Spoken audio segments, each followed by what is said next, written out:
Welcome to the Challenge Chronicles. I'm Devin Jordan. I'm with Trace Armstrong and Rob McIntyre. We're here to talk about episode 4 of Double Agents, which aired last night. I guess I wanted to do a quick... Well, I guess we should talk about what happened yesterday. So, we just want to provide this. We fully acknowledge everything that happened yesterday at the Capitol. And I guess we kind of just want to, for people that need somewhat a distraction from everything that's going on, this is here for you, right? So we fully acknowledge how serious that is and all of the implications that go along with it. And so this is here for you to kind of put that aside, however brief of a moment. I also wanted to, we do a terrible job of promoting, I guess, our content. And so we have a ton of new listeners lately.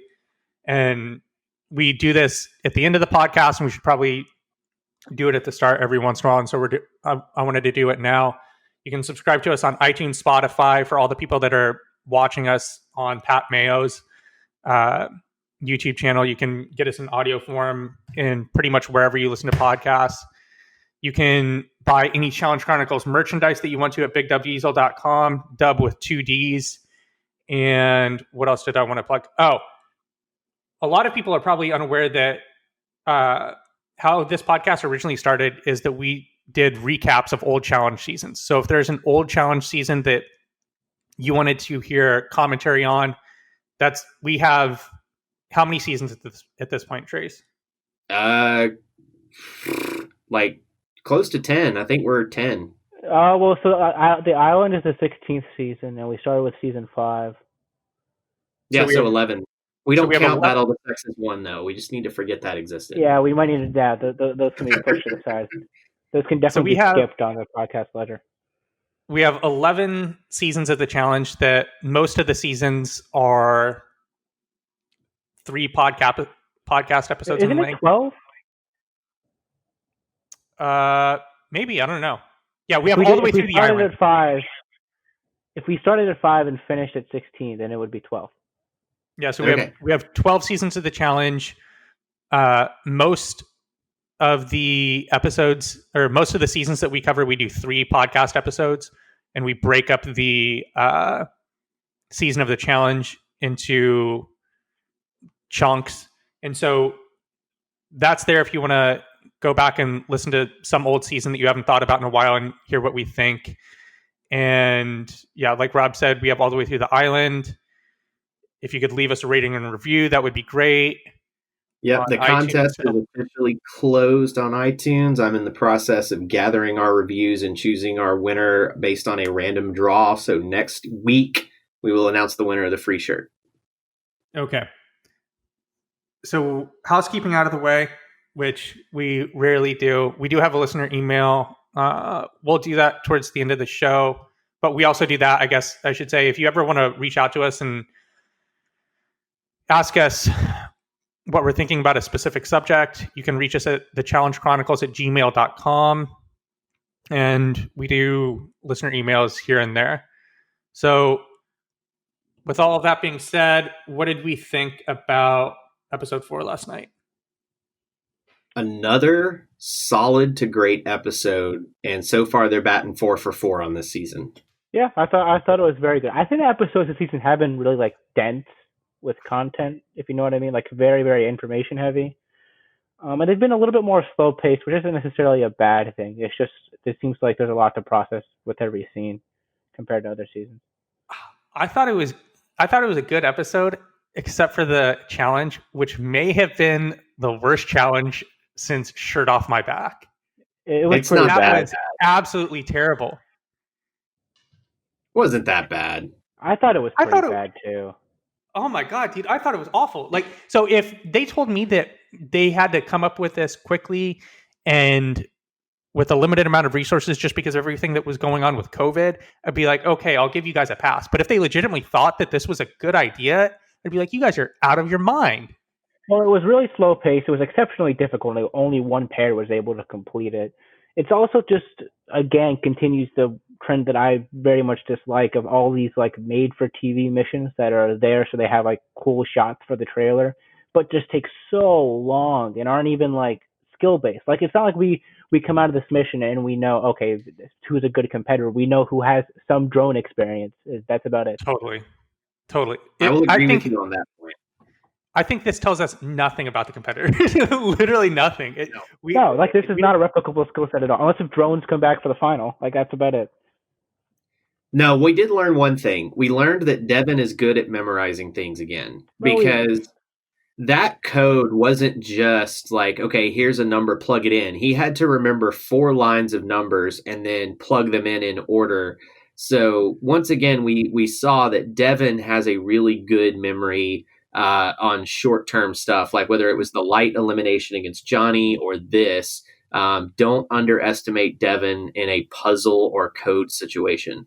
Honestly, if I was the producer in that situation, I would have hardwired the thing he was working with so that anything he would have put in would have been correct. Because if he didn't get it right, then they would have had nobody finish it, and it would have been even more of a disaster. Well, if no one won the thing, what do they do? Do you think they still would have declared them the winner because they, quote unquote, would have made it the farthest? I mean, they're the only team who got to the next step of the process. I feel like you have to declare them. You just have to declare them the winner, right? What else do you do? Completely scrap the mission and tell everybody come back tomorrow, we'll have something different prepared? Yeah. So if they didn't make it to the table, or if they didn't make it to the table and back, or I guess just make it to the table. I think if they made it to the table, they still probably would have declared them the winner. But if they didn't even make it to the table, I think they would have scrapped it and just come up with something else. I mean, that's not completely unprecedented. If you go back to Vendettas, they had that Cars mission they did over 2 days because Zach and Nelson broke it the first time through, and they were the only ones that ended up completing it. Mm-hmm. Yep. I'm really curious what their testing process is for some of these missions. You just see so many that are either impossible to complete or very clearly prone to severe injury. Now, what happened is there was a big suggestion box, and Johnny Bananas goes, "Hey, this would be a great idea because I'm really good at drone flying." And he's not even on the season. Nope. Let's talk about. let's just skip to the end. Let's talk about the meat of the episode. So I think the prevailing question that's going on in the challenge universe right now is,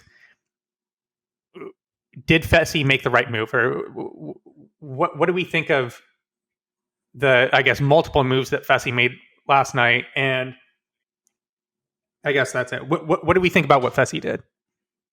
I mean, it's a dick move for one, and I also think from a long-term perspective, it could have some pretty bad negative effects.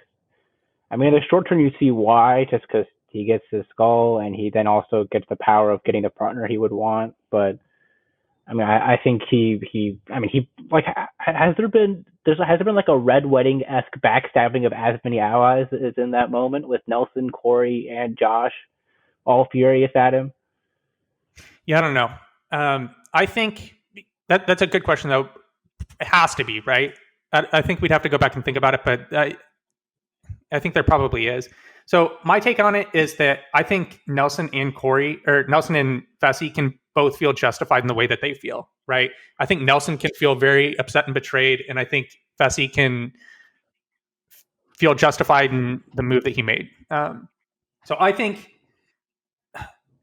overall, I think I'm on board with everything that Fessy did, because this is a lot of money. It's a game, and we don't even know how long he plans to be on the show, right? And even when you consider people that have been on the show for a really long amount of time and are really good competitors, it's still really uncommon to see people win multiple shows. And so if he thinks this is the best shot that he has and he doesn't see himself doing this show long term, $1 million is pretty good. But with all that said, he's definitely long term. This really, in long term meaning past this season, does not put him in a good position. Now, I hear both sides of the argument here. Did Fessy do what was best for his game right now? Absolutely, he did. He dumped a partner who is not going to help him win that many challenges. No offense, Anissa. he was able to get a gold skull. He was able to take out someone who has good endurance and could be a threat in a final. The problem is he made an enemy of literally everyone else in the house. I mean, does that hurt him long term in the game? For future seasons, definitely. For this season, I don't know. There's enough people that need skulls. Like, are they just going to keep throwing Fessy in time after time when there are still tons of people that need to go get a skull? And the answer to that is I don't know that I want to go one-on-one with Fessy in a physical competition. So for this season, his move probably works. For future seasons, I think he's going to have a real problem if there's no skull twist. Yeah, no one is going to want to go against him in an elimination, and he has a skull right now. I think it's with nobody wanting to go against him is if a team that's in the, like if Corey's in the power position next week, like, and he knows he's not going against him, he could easily put him in. Like, I think that nobody wanting to go in against him may help him for some aspects of the first part of the vote. But he's just feeding lambs to the slaughter at that point. But you don't know what the elimination is going to be. If this was the first elimination they did, he could easily lose to a lot of people. Yeah, if it's a puzzle, we don't really know if he's great at puzzles, and you could match up him and CT, and CT could smoke him on a puzzle. You know, like there's lots of ways. There's plenty of eliminations he could lose. I don't know, but that doesn't even make sense. So if Fessy is in and Corey is up for or in the power position, that pretty much, like, what elimination does Corey feel confident in going against Fessy? No, I'm not saying no. that. He's I'm saying that if play matchmaker. Yeah, like if Darrell's, and I don't know, not even Darrell's too good. If who's like a mid-range competitor right now, Nam. Yeah, Nam or Kyle or something are in elimination, and then Corey or somebody else who's been burned by Fessy, which is basically half the house or even more, is in the power team. Then they could easily put him in an elimination he's not going to be good at. I don't know. So why I don't get why those people would be in elimination right now. I feel like the trend that we're going on is that weaker people are being put in elimination. I think it's just people on the outside of things that are being put into elimination. I wouldn't call Nelson a weak competitor that's not the reason. That's not the reason why Nelson was in elimination. I think what happened and why Nelson was in elimination was because Amber is the weakest female in the house, and all of the women were scared that it was going to be a female elimination day. If you go down the votes, that is pretty much the only explanation for why a lot of the people voted the way that they did. I can't imagine that they were dumb enough to think it would be a female elimination day. They told Michi at the mission he was going to get a new partner.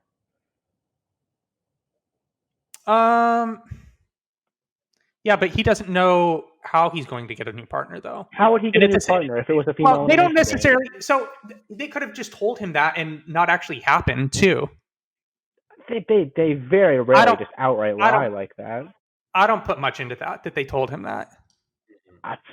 Because he doesn't know how he's going to get a new partner too. How would he get a new partner if they had a female elimination day? Then they would have two guys who don't have partners. They can eliminate two people at once. They can eliminate a pair. They would need to eliminate three. I don't know. I don't put much stock into that. I don't see how functionally it would work if it was a female. Well, it could be a situation where, okay, it is a female elimination day, and a female could choose him as their partner, and then there's another rogue agent running around. I mean, there would be there's two so rogue many agents running around. misdirection. I'm with Devin. I don't put a whole lot of stock in that stuff because the thing that got me crazy. No, dude, because everyone in the house... There would be two guys with no partners, and they'd have to double their way back. Everyone in the house thought there was a large possibility that it was a woman's elimination day. That's why Tori was like, I think it was a lot of Tori wanted to go in. I think it was. No, yeah, I think it was posturing, so she could have her way in the vote. I think that's ludicrous to think there was any chance it was a female elimination day. She wanted to go in. She wanted to throw them in. Everyone thought it was a possibility. It took Devin talking her down for her not to go in, and I think he would have been really posturing. I think it was so she could have her way, so he would feel like he would feel like he needs to acquiesce to what she wants. No, I think that's bullshit. I think it's insane to think there was any chance there was a female elimination day. How would it functionally work? You'd have two guys who didn't have partners at that point. They would figure it out, or they could just eliminate. They could just eliminate a whole pair. I don't know. I really don't know. I don't think they need to eliminate a whole pair and eliminate another guy on top of that. Sure, why not? Because that's crazy. I don't think I don't think that. I'm sure that there are other instances where they've told competitors something like that, and it actually hasn't followed through. They Like very rarely outright lie like that. They wouldn't have showed it on air then. I mean, yeah, they would have told him that. They told him he was going to get a new partner at the elimination. I think that's absurd that that's even a possibility that it would be a female elimination day. I think it was Nelson was on the outside, was not connected at that point. You saw him complaining. It wasn't necessarily just that Amber was small. It was that she didn't have any connections. Yeah, totally. But that doesn't necessarily apply to him. Well, it does apply to him when they're tied together, and he gets thrown in partially because of it. I think what happened was Josh was trying to rally together some votes to get, or not, maybe not even Josh, just people in general were trying to get votes together to put Jay and Teresa in. And then Casey saw what was happening and got her cronies to vote for Nelson because she didn't want to lose an ally. No, I don't think so. I think the one area of this whole situation that is pretty clear and dry to me is Fessy made a really dumb decision picking Casey as his partner coming out of this. That's definitely dumb. That's definitely dumb. That was a bad idea because now that's another team not voting with you that is making an enemy out of your current partner, Anissa, and Leroy did not seem happy with it at all either. Leroy looked really pissed, and I have a feeling the thing is, like, if he and Casey want to be partners, when Casey wins an elimination, she can pick Fessy. Like, you've got time to put yourself in that position for the final. Obviously, maybe she helped you win a mission or two, but I think the equity you lose from a political basis is not worth that at all. Mm-mm. Yeah, and so I think of all the mistakes he made, that was the big one. And he could have used it as an opportunity to build a relationship with someone else that he wasn't as close with, too. I think were just too many other people that he could have picked. Who would you have taken if you were him? Probably Cam. I think it's just Cam. Should Cam just be like just getting a new partner every guys week, basically? Because he doesn't have a good relationship with Kyle to begin with, right? So it's not like it's not like you're burning Kyle by stealing his partner. Yeah. Like burning Kyle with his partner. Who cares? The only other one are Tori and Fessy already like the most disliked challenge couple of all time? Are they a couple though? I mean, they're being treated as such. They're on vacation together, apparently. What do you think if people dislike Tori so much? She's gotten some blowback in the community after with how the past season or so is shaken out with her and Jordan breaking up, and then, I mean, this situation with Fessy, it seemed it was definitely very slimy on both their parts. I don't know. I kind of disagree. Fessy asked to go in, and even in that thread that Trace sent out last night about the Instagram Live that Nelson had, Nelson said that he doesn't have any like ill will towards Tori and that they're still tight. I mean, he said their relationship had been somewhat frayed because of it. They're not necessarily that he had ill will, but that, I mean, they had a closer bond before than they do now. I don't know. Yeah, the thing that blew my mind coming out of the episode is how it all blew on Fessy when it was Tori that kind of put him in. You know what I'm saying?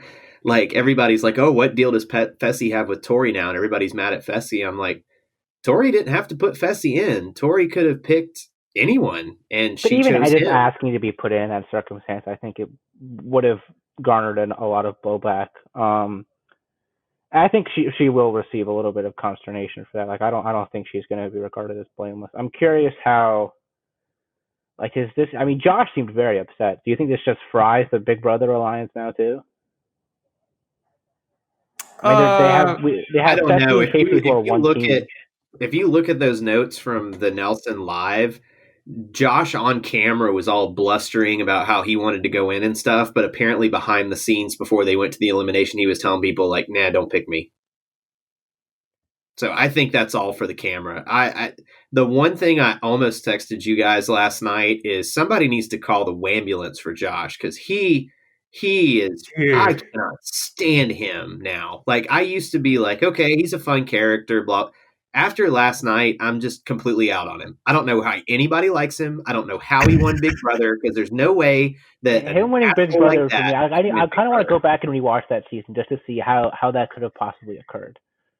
I don't dislike him, to be honest. Like, for whatever reason, he doesn't bother me as much as he bothers other people. But he is like a bull in a china shop, dude. He fabricated that disagreement with Jay completely out of thin air. Jay wanted to work with him. And you've got your best friend Casey telling you, hey, he's on our side. I think he ended up screw this voting up. for Jay. Like I don't, yeah. Like, he's just man. Like I'm not so like I don't. I'm always gonna appreciate a bold personality on the show, and like I'm not really somebody who just explicitly dislikes a lot of competitors. I'm happy the show has now moved into a position where it seems like it's calling him out for being completely hypocritical constantly. Yeah. Whereas on seasons like War of the Worlds 2, they would just like let it slide. Like at least this time, like he's clearly lying to CT about their argument, and it replays the situation where he clearly lied and is not just like letting it go by.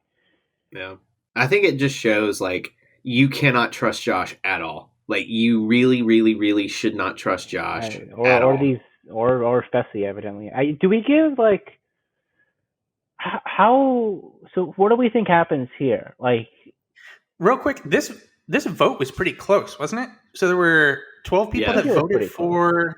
Well, we don't know how many voted for Jay because there's a few people Nelson who burned and Amber. votes. Yeah, 12 people voted for Nelson and Amber, and then there were 25 overall votes, a couple burn votes. You know what I mean? So those burn votes, they meant something. Yeah.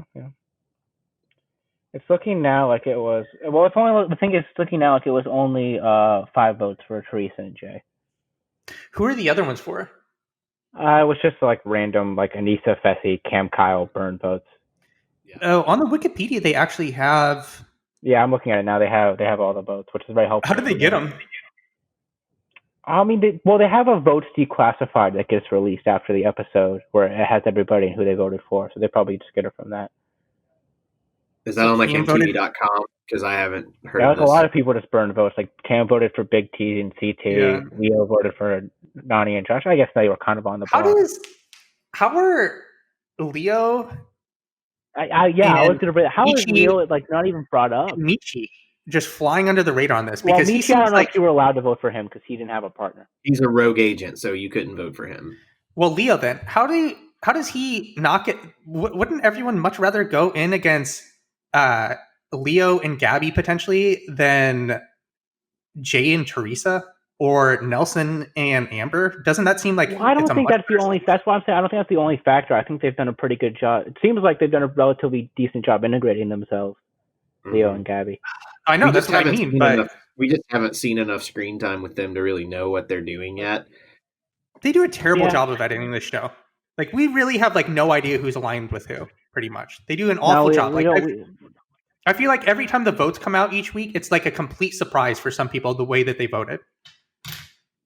I mean, there's a lot of things you just have to assume they're burn votes, but there's just a lot of questions. Like the big one for me is like, so Wes was voted out. I'm still not really sure why he and Natalie were such a target, and then if that's how people were approaching things now, like why aren't Darrell and CT like the two biggest targets right now? I think Cam wanted Wes gone. She really was pissed at him for whatever reason and wanted him out because I think they wanted the political scheming Wes does out of the house so that she could be. I can see where Cam like sort of sees Wes as her, like if she gets rid of Wes, then she's going to be able to be the primary political operative, where that's a little bit harder while he's around, even if they are aligned together. But like it's just odd that the beginning of the game was like, oh, let's get rid of these big targets. Then now it seems to have switched more, okay, let's vote in the people who aren't as tight with other people, but then these rookies aren't on the table at all. And like I think a lot of isn't even like brought up when I think he's very, very clearly the biggest threat out of anybody in the house. Darrell is very clearly aligned with the Big Brother Alliance silently. Like well, he has Amber B on it as his partner who is from Big Brother. So like he is sitting very pretty right now. And then I think the reason you're seeing the heat off of CT is I think people kind of like CT, but 2, the rules of the game changed from what they originally knew. You know, they originally thought like, hey, we're going to throw Wes and CT against each other and this is going to be great. And then they found out that's not how the rules worked. And so they had to start rethinking how in the heck they were going to do this voting and get rid of people. I honestly think having Big T and Amber B as their partners helps a lot just because like with Wes having Natalie, I think that kind of hurt him just because Natalie's such a clear stud, whereas Big T and Amber B can help you stay under the radar a little bit.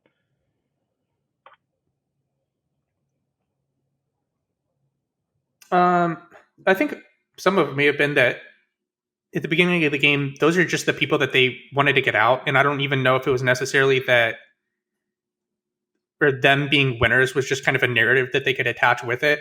Because in Nelson's Instagram Live last night too, I think he said that someone asked him about why Wes was targeted instead of Darrell, or I think he said that Wes had asked him why he was being targeted instead of Darrell, who was also a winner and a much bigger physical threat and could beat them in a final. And Nelson told him that Darrell just had better relationships with everyone else. Yeah, I mean that seems to have been what happened. I mean, it is kind of fun. We haven't gotten a lot of Darrell time wise. Yeah, he really hasn't. And this is literally the first we've gotten of Teresa J or Amber M. How weird was that Amber M Devin argument, by the way? The dubbed in sound for the initial part of it. Yeah, apparently that the argument was over Amber M voting or not voting for Corey, the previous vote, but we didn't get any of that. It just seemed like Devin started barking at her randomly after Big T's backstory gave her backstory. That fight and the Jay Josh fight were both very oddly edited. I had very little. Do we think the Jay Josh one was just Josh being a moron? Yes. Yeah, for sure. I think he was just drunk and doesn't like Jay for whatever reason, and decided to let him know that he didn't like him when he was wasted. Were Amber M and Devin on the same season of Are You the One? No, Amber M was a few seasons after Devin. Okay. Yeah, but that was just really weird. Do you guys disagree with that? I just think with what they do that a lot, where they'll show the fight, but they don't really show why the fight started, and you're just kind of left wondering why, or they'll clearly dub in a reason why the fight started that's just not accurate. Yeah, I really wish they would just give us a little bit more context and not try and hide the true reason why some things go on. So what do we think the solution to that overall problem is? Because we've kind of we've said it a few times that it's just a lot of these things happen and we don't really get quite why. But the show's already 90 minutes. Do you think the solution is just missions that don't take up so much freaking screen time? Missions that just cut out the bullshit. That mission, we didn't need to see. How many times do we see the people walking down the steps of the cave? Seriously, you can trim the fat from some of this. If we went scene by scene from last night, I'm sure there was a lot that we could cut out.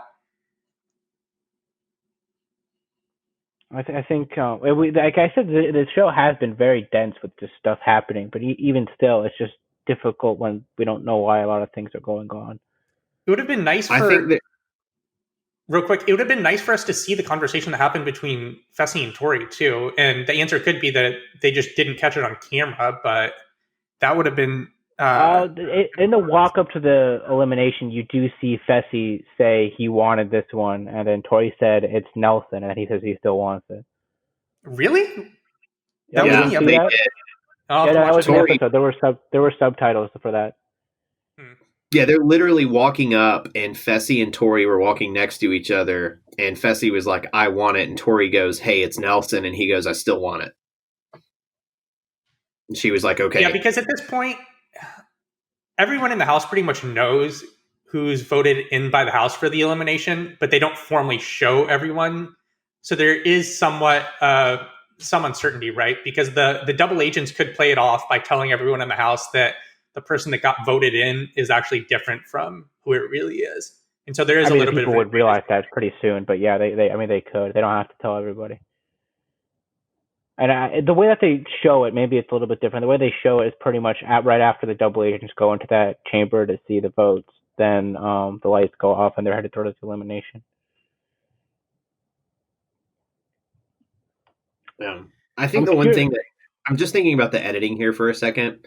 And I think a lot of the reason we don't get a lot of context on stuff is they want to show conflict, but they don't want to trim other pieces of the show to, give you the full story, because I feel like they needed to show us everything that happened with Josh and Fessy just because of Josh's bluster, and something's coming, I think, with Josh again here soon. Something's always coming with Josh. I know that, but it's fair.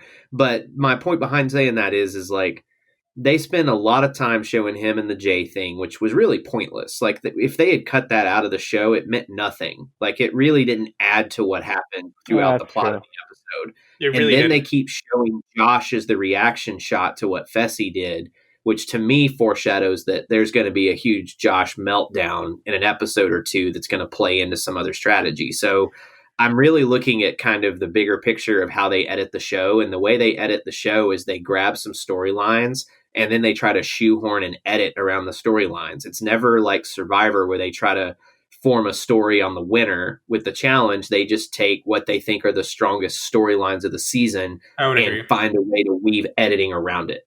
I 100% agree with that. I was actually thinking about that this week too. Do you think they're setting up Fessy for like a downfall here? No, I think he's going to be pretty good. It seems like from the preview for next episode that the blowback, at least from what they show us, comes from Corey primarily. They showed Josh screaming at him too. Really? Yeah, yes, they did. I fell asleep for that one too. So yeah, it's been a lot of Fessy so far this season, hasn't it? Which is weird because he was literally wallpaper last year, and this year he's doing stuff. I feel kind of bad for him just because people complained, oh, last season he's such wallpaper, and this season he comes out swinging and people still don't like him. And then he has the thing with Joseph where people are mad at him for not going in against Joseph, and then now people are mad at him for going in against Nelson. So it does feel like he is kind of in this can't figure out a way to win scenario. Think about how much better off he would have been if he just would have gone in against Joseph. And then Kyle, his enemy, wouldn't have a skull. Yeah, but what would you have done partner-wise then? You said you just take Cam just for the political... Or could you just stay with Anissa? I would stay with Anissa at this point. Just stay with Anissa. I just don't think you have a skull. You don't need to rock the boat. No, exactly. You stay under the radar as much as you can after making a move like that. And by getting rid of Anissa, now Anissa's with Leroy.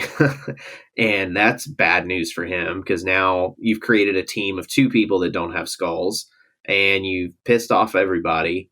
So what you have literally done is anything you could do wrong socially in that house, he did in like 5 minutes. The mismatch of partners that have a skull and don't have a skull is an interesting dynamic from what we saw tonight. Well, there's 3 guys right now that have a skull, only 1 girl. Mm-hmm.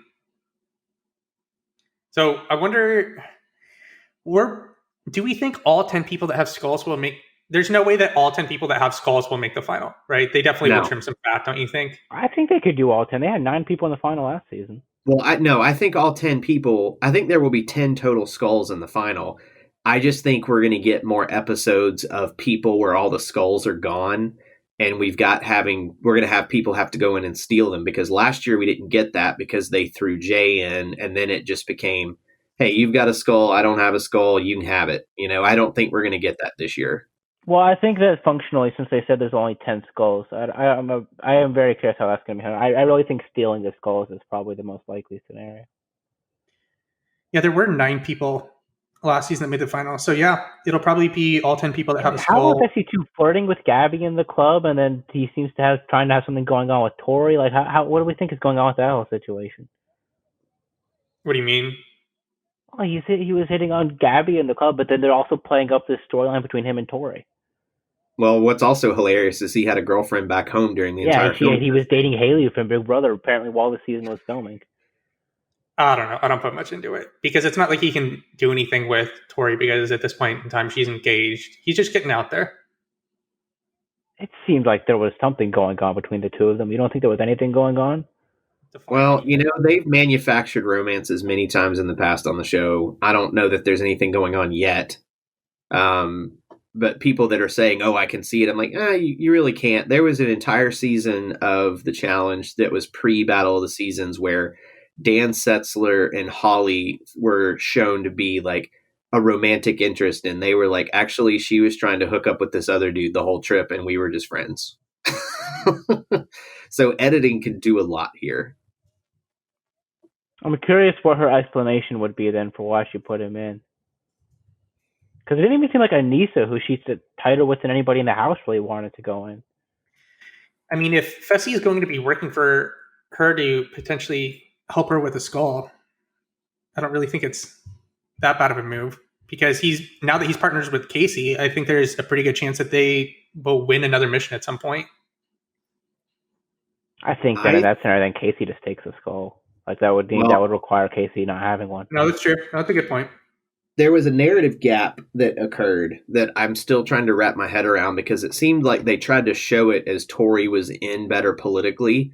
But when I'm running through the list of people, she kind of seems like she's at, like, if she's in some of these deals, she's like the bottom person on those deals. You know what I'm saying? So if I'm Tori, it might have behooved her to help Fessy politically just because she needs some capital. And if she's helped someone get a skull, then they now owe her. But I think the difference is that Fessy has shown that he's not going to necessarily pay back. He's not sticking his neck out for anybody, it appears. No. But I do think that's a piece of this we're missing, is they keep trying to say, like, oh, Tori's good, she's working with these people. I'm like, I haven't seen that yet. And Anissa, I'm confident she has a strong alliance with, and it seems like she's on decent terms with Nani still and with Cam. And like, I mean, there's enough people in the house where even just having those relationships does you a little bit of good. Well, and the Darrell edit from a few episodes back came back to play. He kept saying, you can't trust these big brother people. Well, in this episode, we saw you definitely can't trust Fessy. There are definitely, we're running out of beatable people for the men and the women that could potentially be thrown into elimination. There's pretty much only 2 layups on each side. Well, I guess there's a couple more for the women. So it's Big T, Amber, and Gabby. So 3 for the women. Well, do we know Amber B is good? Like, I think we're assuming she's competent, but like, if you see Amber B in elimination and you're Cam or Tori, are you unwilling to take that bet? Probably not. I think she's on a different level than the 3 that I just named. You know what I mean? Like, I think her and Gabby are pretty comparable. Nah, dude, no. She's way bigger than her. Is she that Gabby's much bigger like than a Gabby? small girl. Yeah. No. Because What Amber, about the guys? Gabby is, when I looked this up before the season, Gabby's like 5'2". What's Amber B's last name? Amber Borzotra. Well, I'm not going to be able to spell that one in Google without looking. So, Borzotra, yeah. Borzotra. Height 5'9". Wow, she's that tall. All right, maybe she is. Yeah, so she has 7 inches on her. I know she was that tall. 5'9" is like taller than average. Actually, no, this is someone else. Yeah, it's 5'9" is tall, man. Darrell's got a few inches on her. Guess how tall Tori is? There's no listed height on her, but just from watching the show, it seems like he's 5'9", which is taller than I thought she would be. Yeah, that makes sense. She's pretty tall for the woman. Who would you say is the layups for the guys? Just Michi and Leo? I don't even know if Leo is like... I wouldn't consider Leo a layup. Yeah, I don't think he's as much of a layup as we would typically get. I think Michi's the one that everybody probably has circled. Your buddy Michi. Yeah, with Joseph gone, Michi is definitely the person you circle. Everybody else is not necessarily a layup. It might be an easier out than some of the others, but I still think that this is a tough out for who's left now. I think. Like, do we think like Leo versus Devin or Jay? Like, what? I don't think his odds are where you would put like a massive underdog. I would put Jay in that category too. I still don't think Jay is that small. Good. Who was the first person that you named? Devin. I don't know. I think Devin's not bad. Devin's not bad in eliminations, to be honest. He kind of has. Yeah, I mean, he's beaten Johnny, West. He beat Zach and Amanda in that one weird one on a Final Reckoning. He's a little bit bigger, which helps him out, and he's not dumb, which also helps him out. And also, we've had a lot of physical eliminations already. You'd think that maybe they're going to start moving into more like agility or strategic eliminations. Like, they don't usually typically just do all bangers. They're going to do the duct tape challenge next. Oh, God. That might actually be the worst elimination ever. Just the optics of that were horrific. I don't know. I really think they should come up with a way to do a pop culture bike jump elimination. They can both sit there on mountain bikes, and every time they get a question right, they can jump the ramp. The first person to jump 3 ramps is the winner. I mean, I think that's in play. Certainly hope not. I mean, there hasn't been a lot of like levity with these episodes, though. It's been very like, you know, serious and dense with stuff. I think that's the mood of the house, though. Like, I feel like they were having fun in the club, but there's so much drama that's happening in But they're this just game. like dancing, you know what I mean? There's very little comedy to go around. I think that's just an editing thing, though, because they would even talk about in some of these last couple seasons that there were some fun moments. They just don't show that much anymore. It's all about the game now and the drama surrounding the game. That's the way they edit the show now. Yeah, it is just funny how much it seems like these episodes are long, but there's still so much that we feel like we're missing. Mm-hmm. What's the solution to that? You think again, just cut time from the mission? I don't think you can, though. Like, I think at this point they've decided put together missions that are shorter at the very least. Well, what I'm saying is from an editing standpoint, I think they've decided this is the way they want to edit the show, and this is the way they want to show the show out. And I think they want to focus on the game and the gameplay and the politics, and that's about it. Because when you look at the ratings, what they're doing is working. So I think they're looking at it as we don't need to show a whole lot of levity unless it's just a really, really funny situation. Like, to me, the Josh fight from last episode was one of the funniest things they've shown in a while, because he just like goes and lies to CT and then tries to back his way out of it. And it was just funny to me. And so I think that the way they're editing it, just, you're not going to get the pranks like you would where Evan and people tie somebody to a chair and shave their head. I think those days they're just not going to show that stuff anymore.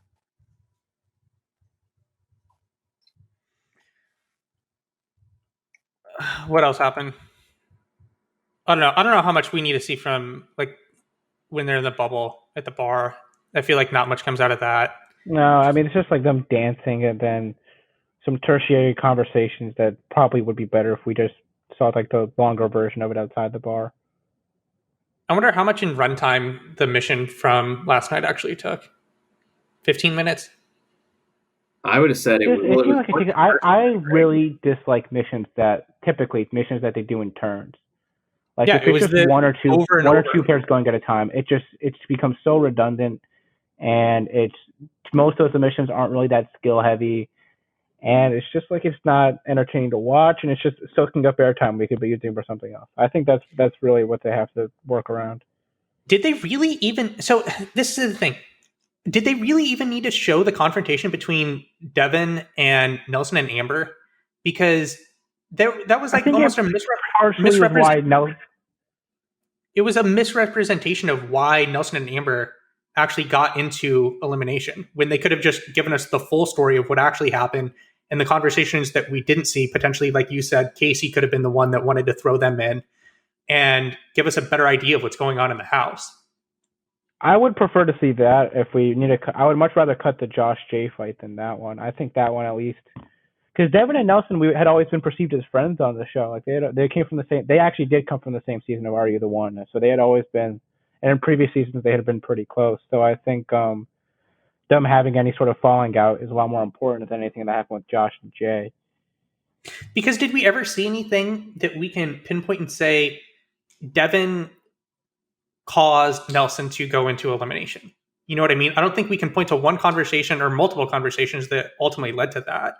I think he said that he was going to like work hard and try to get him thrown in, but we never saw any of that occur. No, but like I just think there being a burning between the two of them is somewhat important to see. Like I didn't want that cut at all. I don't know. I feel like Devin could have been. I mean, we've seen before where the double agents seem to have pretty significant power in getting what they want, even for the House vote. So I don't think it's out of the question at all that Devin had a decent hand in getting him put in. I would just rather see like a more accurate representation of what happens. So going back to, they didn't even talk about Nelson hurting his hand too, which he talked about in his Instagram live, and that's also apparently why he was showing Corey his hand in that scene. Well, yeah, he said that he didn't tell anyone though, right? Except for Corey? No, he told Corey. That's what he was telling Corey in that scene. In which scene? The scene where Corey's holding Nelson's hand like he's proposing to him. At the end of this episode, or when? In this episode, when Corey and Nelson are talking, Corey grabs Nelson's hand while he's showing. And Nelson said that he was showing him the hand to show where he got hurt. What do you want them to show? Nelson telling Corey, "Look, this is how I hurt my hand in the last mission."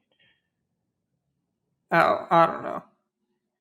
I think that's somewhat relevant. He ends up going into elimination. I'd like to know his health status. But Nelson said that he made a point to have none of the production know that his hand actually got hurt. Oh, really? I might have missed that. Then I thought he said that's why he was doing that scene was telling Corey about it. No, he said that he went out of his way to not let production know because he didn't want a medical. He didn't want to get DQ'd. Yeah. Yeah. Wow. And how rough of an episode was this for him? Honestly. Pretty bad. This is pretty bad. He injures his hand, gets put into elimination, has one of his friends completely burn him, and then going into elimination against one of the few guys in the house. I would say he's a pretty sizable underdog too in that elimination. That's what I wanted to bring up. On that second round, he got absolutely murdered just in a head-on collision. He got rocked, dude. Yeah, first one he did a very good job. He's also taking off his visor and throwing dirt in his eyes. Dude, what, man? You got to get the job done. Second one, I think Nelson did as good as he could do. And he even said in his Instagram live that he doesn't like Hall Brawl because it really just comes down to who's bigger, and there isn't much. There really isn't Rogan than him. I don't know. He should. I mean, he really should have beat Rogan last year in at least one of the rounds. I mean, he had to push on Rogan both times. Nelson is 5'8". We know that. What's Rogan's last name? O'Connor. You might have some rugby stats or something. Yeah. I would say even if he's not much taller, he's definitely bulkier and more into contact sports than Nelson is. He says he's 6 feet tall. I believe it. It says he's only 180, though. That's actually pretty light. Fessy's not 180. There's no way Fessy's that big, tall, and 180. No, he's talking about Rogan. He's talking about Rogan. Not Fessy. God, no. I was saying now maybe he's in 220 range. That was a pretty. I looked at Fessy, and Fessy's 6'4", 243, and a big dude, and and was almost an NFL tight end. Nelson's 5'8", so Fessy literally has half of a foot on him. That's over half a foot. He's got 8 inches on the dude. Well, if Nelson's 5'8", oh yeah, you're right. Yeah, he has 8 inches on him. Jeez, yeah, he didn't stand a chance. There's just no way he was going to win that. I mean, he was really close the first round. Yeah, but then so let's say he wins the first one, right? He gets absolutely murdered the second one. And then the third one, you think after going 2 rounds of that, he's going to be able to win the third one? No, I mean, if they just done it where it was just win one and that's it. He was close. He was at least close in one. I do think, though, that the way he reacted and responded and the guts he played in that, I mean, we all know Nelson's probably a favorite of production. He's guaranteed another spot next time. He'll definitely be back. Man, losing Wes and Nelson in back-to-back episodes just kills my entertainment value for the show. Yeah, I'm actually, after last season, what Nelson did for Corey, and then after the way this unfolded for him with Fessy, I mean, I think they're setting up a good underdog story for Nelson that's way more likable than Corey's stories have ever been in that range. I thought Corey came off fine last season. I think. I'm just saying that, to me, you've got such a built-in now on-camera story to build an underdog story win for Nelson for a future season if he's able to get to the end and run a final again, because he hasn't run a final since Invasion, right? Yeah, that was just his second season, and I mean he got really close to winning that one. Like if they just don't have that final swimming, like he probably wins. Yeah. So it's one of those deals where it's like Nelson has the ability to win a final. He definitely can win a final. He's in good shape. He performs relatively well. Like they have a lot of built-in stuff that they can build around him if that ever does happen. All right, let's do winner picks, and we can start winding everything down. Yep. I got to get back to the work. Get back to the grind. I mean, I'll just keep it the same. Cam, Natalie. I really just don't know what to do with that third spot. I kind of want to leave it blank because there's nobody else I really want. Yeah, there's just nobody else I really feel strongly about at all. You can just leave Teresa in for consistency's purposes. Then the men's side, I think I would put CT above Leroy, so it would be Darrell, CT, Leroy. I'm feeling more and more confident in Darrell as the weeks go on, though. Just the fact that, again, we only see a portion of what's happening, but the fact that, I don't even think he's getting votes at any point, and everybody just seems perfectly content with letting him walk for a decent period here. I think he's in a, and like if he ran a final with anybody else that was left on the cast right now, I would have him as an odds-on favorite pretty clearly. Darrell? I'm with you. Yeah. Darrell's game looks like classic Darrell, where he's able to float and not have to make waves and kind of skate into the final. He is going to have to win an elimination, so that's going to happen at some point.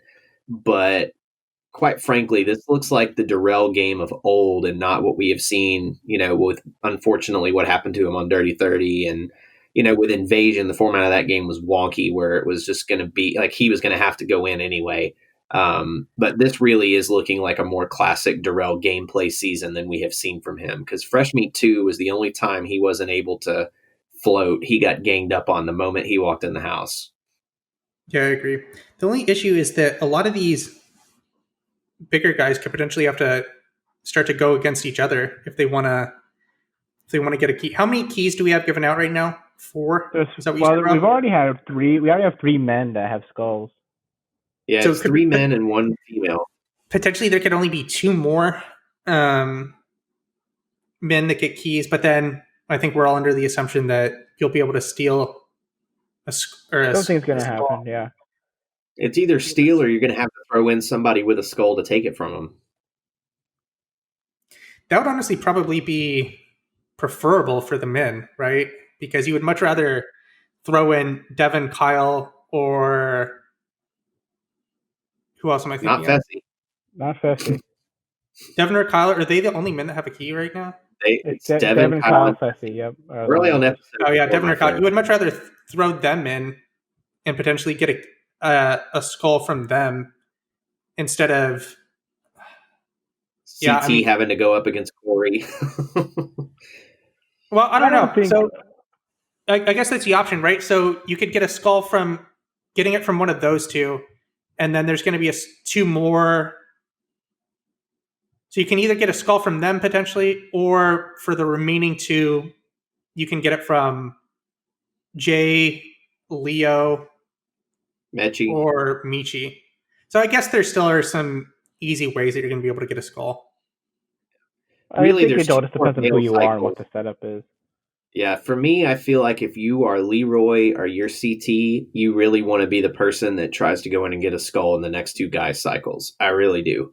I think that after all the skulls are gone for the men and you either have to go steal one or you have to go in and take it from them, I think it's going to get way harder to get a skull after that. I agree. I would much rather go in now against Leo, Jay, or Michi than go into some unknown, right? Because we have an idea of what might happen, but we don't know definitively. Devin, for my overall winner picks, I would put Darrell above Natalie, so it would be Cam, Darrell, and Natalie. Dude, you want to make any Fessy versus whoever you want bets right now? So you still don't have Fessy. You have Fessy, and I have somebody else? Yeah. I mean, I don't feel awful about his position right now. I would have Darrell ahead of him pretty clearly. He would probably only be the only one. You want to do Fessy Leroy? I could see Fessy Leroy, but like I think that's kind of in the same ballpark of where I would think. All right. Trace, you're up. I think I'm going to keep what I had last week as well. I don't really remember it, but nothing really stood out this week that would change my mind on anything I've said in the You past. still have Nani in the second for the woman? Yeah. So you have Darrell, Nom, CT for the men. You have Natalie, Nani, Casey for the women. And then overall you have Darrell, Nom, the 3 men. CT. Yep. And then I hold to that. I honestly almost want to put Fessy number 1 right now. So last week for the men, I had Nom, Darrell, Fessy. I almost want to go Fessy, Nom, Darrell right now. Now I'm being toppled from his pole position. He's just in such a good spot right now. But like outside of everyone wanting to come after him, but I just can't see them pretty much wasting a cycle by trying to knock him out. When well, there's I so think many, what would happen with him is similar to what happened to Dee last season when she got put in by Rogan, Johnny, and Jenny, right? And Josh. When there was a situation where nobody really wanted to go into the elimination against the person who was in, and then they put in Fessy. That would be sort of what I would think would have to happen. But how is the person who is in elimination? You can't really have a tie with them if you're going to throw Fessy in against them. I don't think so. It depends what it is.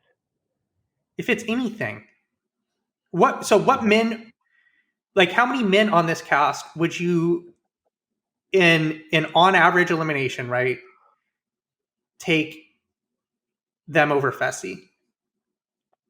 Probably nobody. But what I'm saying is like there's a lot of things where Fessy's going to be the pretty clear number 1 competitor at, but there's other things where he's not, and you can see like if you see a setup to like what Corey and Swaggy C played last season, Fessy's probably actually a pretty big underdog, and that's because he's so big it'd be harder for him to move around on that. So if you see something like that, or something like the cars, like with any sort of like ropes-based elimination, any of those things, I think he's vulnerable in. And then no matter who's in the elimination, like you don't feel like you're burning them by putting Fessy in. I don't think he would be a huge underdog against those people, though. I see when you're that big, you don't think it's harder to do like the thing where you're moving through the cars? I think it's more difficult, but I think he's extremely athletic. I think his I think his big Achilles heel is endurance.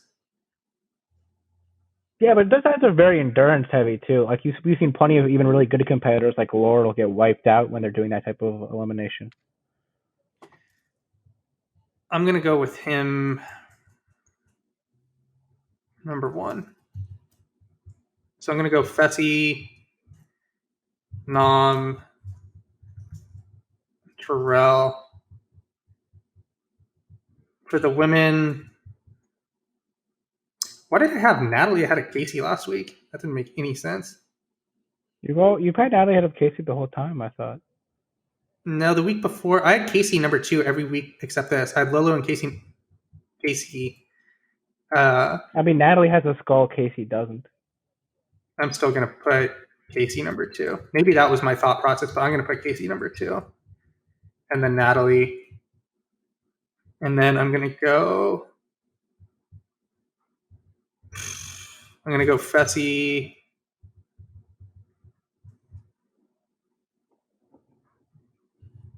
I'm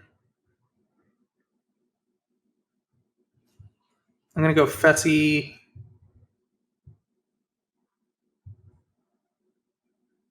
Lolo, Nom for my overall. That's truthfully one of the shocking things so far is that Lolo has not gotten involved in like any of the drama yet. I'm really surprised. She just so seems like there's just Devin, like trust me, if you watched a television program she was on, like it's just not gonna happen.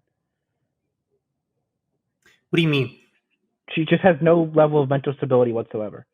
No, at some point she's going to become like a psycho on the show at some point. Like, I cannot, like, in this environment where they're quarantined with all these lunatics and they're doing up to whatever.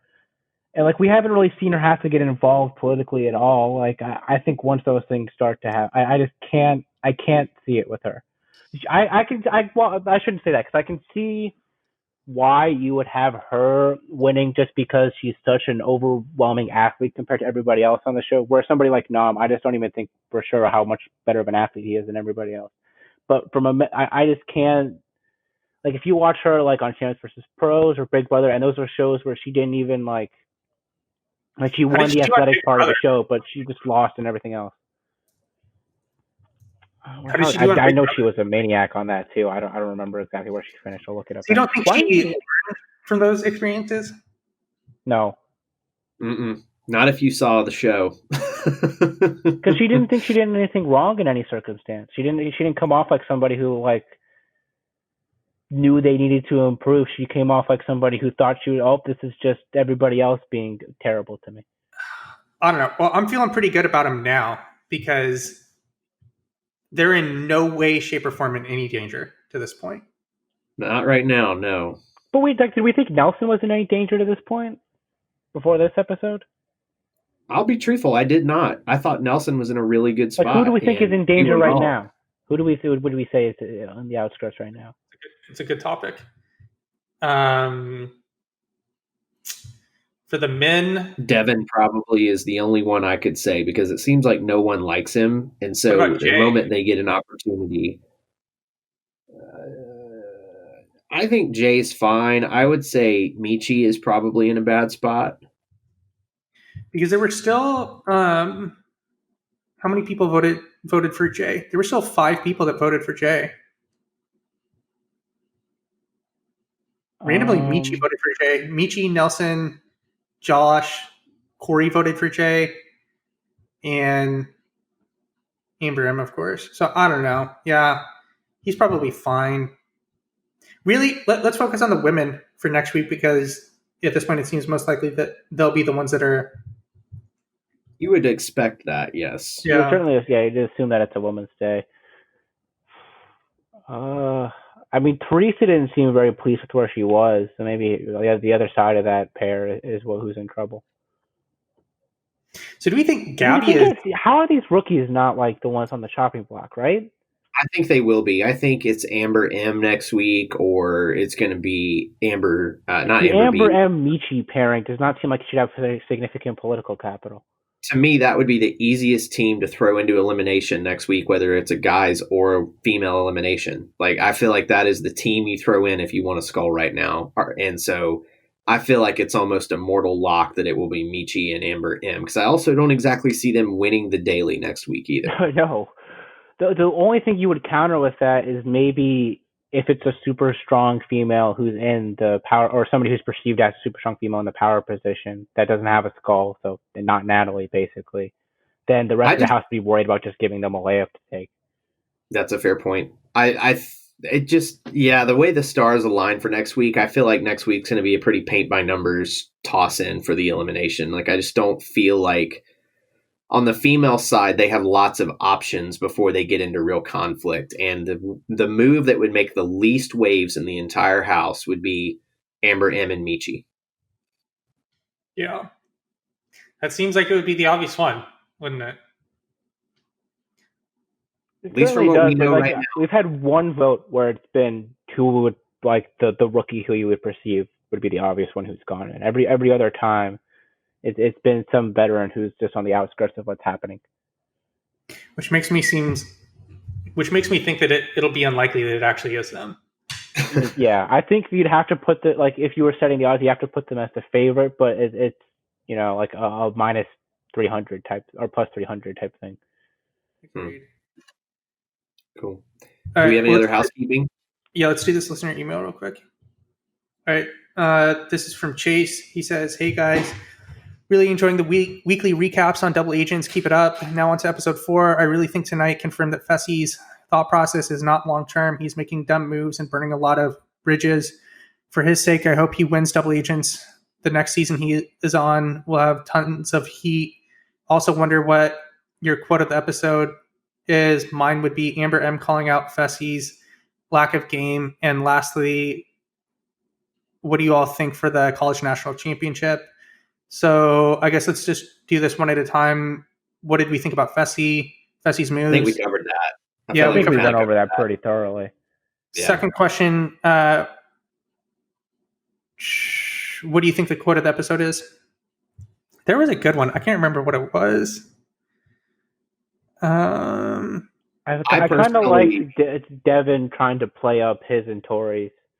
Do we think they actually don't like each other? What do we think is going on there? No, they're fine. I think they may not want to be partners, but I think they're playing it up quite a bit. They're definitely. It almost seems like Devin's trying to remind Tori to stay in character anytime he says anything. I agree. The thing that made me chuckle quote wise the whole time was probably when the morning after the Jay Josh fight, Jay walks in and he goes, "Oh, you don't want? Yeah, Josh hates me now." That did make me laugh. I was like, "Yeah, Josh hates me now." I was like, "Well, Josh hates everybody. It's fine. Everybody but Nani, Josh hates." The funniest thing from last season, I still thought was, or one of the funniest things was when, and it didn't come off for the people that didn't see the full version of the episode where D was pretty much erased and they turned it from a 90-minute to a 60-minute episode. But when Rogan actually pulled the trigger and sent D in after Johnny asked for permission to be able to do it, I made an audible noise. Mm-hmm. It was a classic moment. Yeah, I don't know. There were a lot of the conversation between Devin and Tori I thought was pretty funny. The Lolo confessional where she talked about how Nam was acting like all the other relationships she had ever been in, where they say that they're listening to her, but they're obviously not because they're not doing what she wants. I thought that was kind of funny. Might be why you're still single there, sweetheart. And then what do we think about the national championship? I think Alabama wins. Do they cover? I think the last time I looked, it was at 7 points. So I think I would probably pick them to cover. I think Jalen Waddle might actually play. Waddle's going to play, and Ohio State's quarterback is supposedly hurting from the last game. So I think Alabama covers, and I don't even think it's going to be that close. They just have such a big advantage in that they only played 6 games or 7 at this point. Because how many games has Alabama played? They 11? Played their full slate, man. They played 13 games at this point. Are you sure? They played at least 10 in the regular season. They played the SEC championship, which would have been 11. And then they played in the football playoff, which was 12. So this would be game 13 for them. Yeah, you're right. They're 12-0. Ohio State's 7-0. You think they're going to cover? Yeah. I think Alabama's offense is too good. Between Waddle, the wide receiver, Mac Jones is decent. As he is the caliber of some of the recent Alabama quarterbacks, I don't think so. I think he's being overrated in the draft. But overall, our Washington footballs have a very significant chance of ending up with him, it seems. I really hope it's Trask and not him, but that's another podcast. But no, I think Alabama wins. Alabama covers. As much as I despise both of these teams, it's just hard to bet against Alabama based on the way they played this year. Their talent overall is just so good. And Ohio State, let's be real, other than playing last week against Clemson, they haven't really beaten anyone of any value except for Clemson. On this, I think they win and cover too. On this podcast that I used to listen to, they used to play a game called Saban Or. And the game was, it's the number of national championships Nick Saban will win throughout the rest of his career or whatever. So, for example, one would be, let's say that we're doing this after Monday, right? An example of one would be Saban or Johnny Bananas challenge victories for the rest of his career. What would you take? I think take Saban's a Saban pretty now. clear favorite in that one. I think Saban You think? is the clear favorite now. Yeah. How much longer do you I think think he's going to coach? How much longer do you think Johnny's going to be doing seasons and have a decent shot of winning? I don't know. Yeah, that's I why think we have close. a better chance. I don't think it's close. I think it's Saban. That would be something I'd put actual money on. Yeah, I would too. And as much as I'm a huge fan of Johnny Bananas, I know he'll be back on the show. But I think that was his last win. What we saw. I mean, look, anybody on the challenge can run into the right setup. If they go back to a team format or something, like it opens up a lot more lanes. But I still think Saban's a clear favorite. It's just so tough to win one. Do we have any update on departures? I guess we should tell everyone that if you didn't listen to it, we released an episode at the beginning of the week. Oh, for the OG cast? Yeah. Oh my God. I was going to ask if, so if you want to listen to what we think about the potential OG season, that's available. There has been a major addition to the cast for the likely to be on. Oh God, I just saw it too. Trace, have you seen it yet? Look at it. I want to hear Trace's live reaction. Well, it's a replacement too, because Wes has been removed from the very likely. And, all right, is this on Reddit or Vevmo? I'm looking at Vevmo. I assume it's on both. It's just harder to find on Reddit. Do you want me to send it to you? Yeah, just send it to me so that way I can react to it. Big Easy replaced Wes on the likely cast ledger. Oh, well, I figured that. I figured that was coming. Really? I was so ready for them to cast Big Easy on this show, and it wasn't. I don't need him on. It's a person that no one wants to see on the show other than them. You know what I mean? Like, if Big Easy's an OG, like, oh God. But I'm not shocked. Do you think this is like a producers type scenario where they're intentionally trying to make this not succeed so they never have to do it again and shut everyone up? No, I don't think that's that. I think that they cast Big Easy because somebody's got to go home first. This is like, but he doesn't even get put in that office because he's so freaking big. But if we're like Major League where Cameron Diaz is trying to tank the team, so that if we do Janky Carnival game eliminations, then somebody gets to go home first. And what do you mean, he would be a great person for that. What do you mean, Major League Cameron Diaz? Well, that's where she's the owner, and she's trying to get the team to be back. You're talking about Any Given Sunday? Yeah. Oh, wow. Sorry, I'm mixing up movies. Who's the owner of Major League? You're talking about the Cleveland Indians from Major League. Yeah, who's the owner in Major League then? I don't think she's a big name actress. No, she wasn't. I don't know if she was really... I greatly apologize for that. I am mixing up. That was a pretty egregious error because Cameron Diaz, I don't even think was making... I think she was probably in middle school when the first Major League came out. It's Margaret Whitten. She's dead. Yeah. Rest in peace. Indeed. I think that's a great spot to end right there. All right. Thank you for listening, everyone. Like we said at the top of the podcast, you can, if you have any listener emails, you can reach us at thechallengechronicles@gmail.com.